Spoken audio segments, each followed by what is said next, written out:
Last week we talked about the Philistines who had come and captured the ark and hauled God away.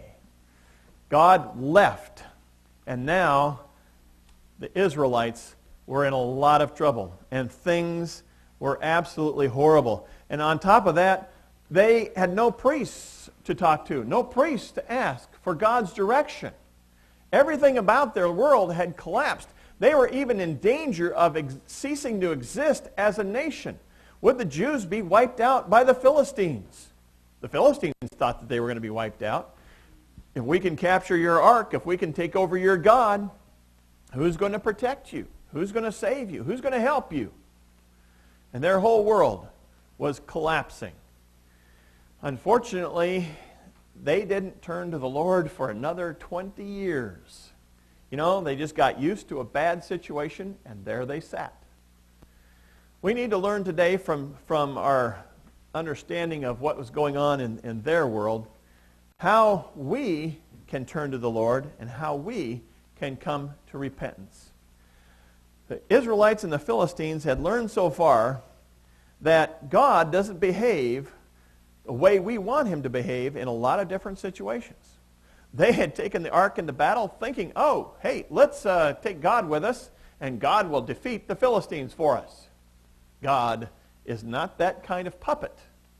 He behaves with righteousness and with goodness, but we do not pull his strings. And the Philistines needed to learn that lesson as well. They thought that God was just another God among the nations. They thought that God was just one God among many gods. They needed to learn that God was the God of the universe and that they needed to worship him. So we start off in chapter 5, and we're going to cover parts of 3 chapters today, but mostly just 5 and 6. And we look at the Philistines as they have taken the ark into captivity. Now they first take it to Ashdod. They started about 15 miles to the west of that. That's somewhere between Ashdod and Bethlehem there. And they took the ark to Ashdod, probably because it had the biggest temple in their world. And they put it in the temple of Dagon. The Philistines were part of the sea peoples that had migrated to this area and were taking over all the coastal regions, so their god sort of had a fishtail. He was the god of the storm and of the weather. He was the god of fertility. A lot of their gods were gods of fertility because if they didn't have a crop, they did not eat the next year. And so they worshipped Dagon. By the way, this is Dagon's temple in Ashdod today. Not much left. And this is probably after it's been restored and dug up out of the ground. Well, they placed the ark in Dagon's temple as a reflection of their theological beliefs. They put him right there as a servant to their God. After all, our God beat your God, therefore he has to live in our temple as our God's servant. He has to serve us. We beat him. Aha, we're in charge now. And they thought it was just like they were going to do to the Israelites. The Philistines were going to our God had conquered your God, and now we're going to conquer you as well. This is how they thought, and this is really the thinking of most of the people in their world, but they needed to learn differently. So they placed the ark in Dagon's temple, and the next day they find him bowing down to the ark, bowing down to God. Their entire statue just fell over on his face and was face down in the dirt. When you have a king who can take your life, this was the posture of submission. And here Dagon was in this posture of submission, bowing down to the Lord. Well, they had to put Dagon back in his place. I think this is amazingly ironic. You know, you've got to help your God. You know, you got to do things for him, right? You know, God isn't that kind. In fact, throughout this story, we see that God does not need the Israelites' help at all. They don't do a thing to get God back in their lives. God has to do it all. You know, they don't come and rescue their ark. They don't come and mount an offensive and take him back. God says, I can deal with this. But Dagon can't handle any kinds of problems, and they have to put him back in his place. I like that. Well, the next day, even worse at it, Dagon lost his head. Well, this is what happened to people in battle when they got conquered. You know, God was telling these people, your God is not in charge of me. I am serving no one here. And so not only did he knock the statue over, but this time he cut off his head. And he lost his head. And he was lying, the pieces were lying there on the threshold.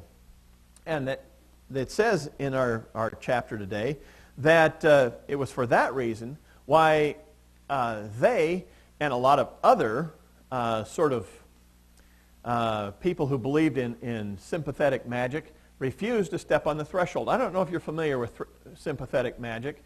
It's a word we use to describe things like voodoo, where you stick a pin in a doll, and the doll represents the person, and then that person will have trouble. Well, they thought Dagon had something to do with the threshold, so they wouldn't step on the threshold of their temple.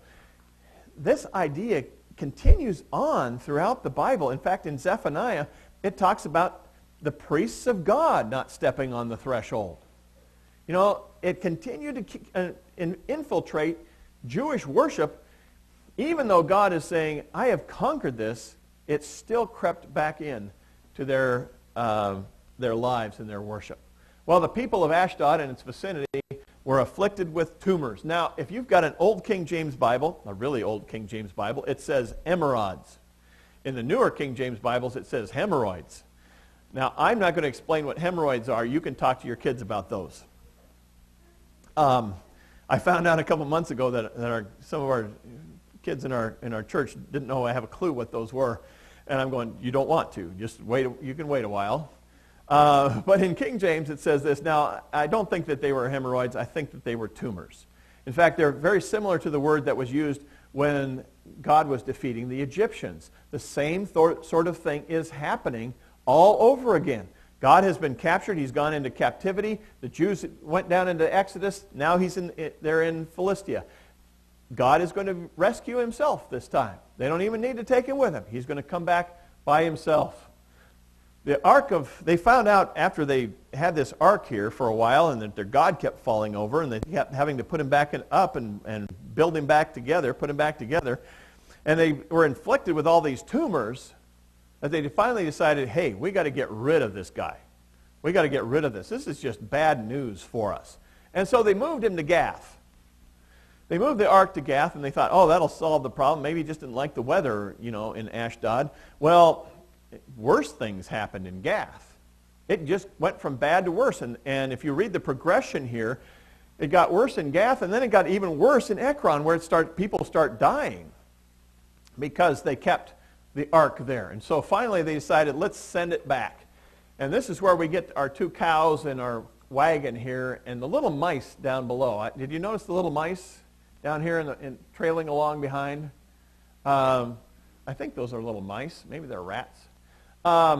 They did this because they thought they would be healed, and they wanted to know if God's hand would be lifted up from them. They thought, if we just get rid of this ark, we will be all right.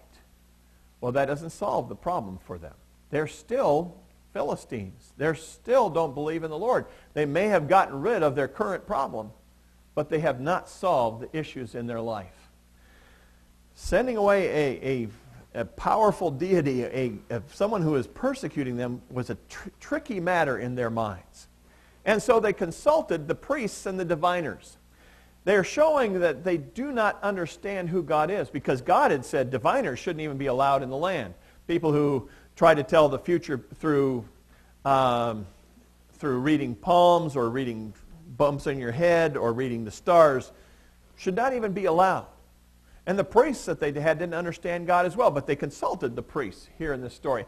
And it's an amazingly long speech, and it's an amazingly long dialogue, as the author of the book of Samuel wants to tell us the thought process that these people are going through and what he wanted to teach them and what they were not learning.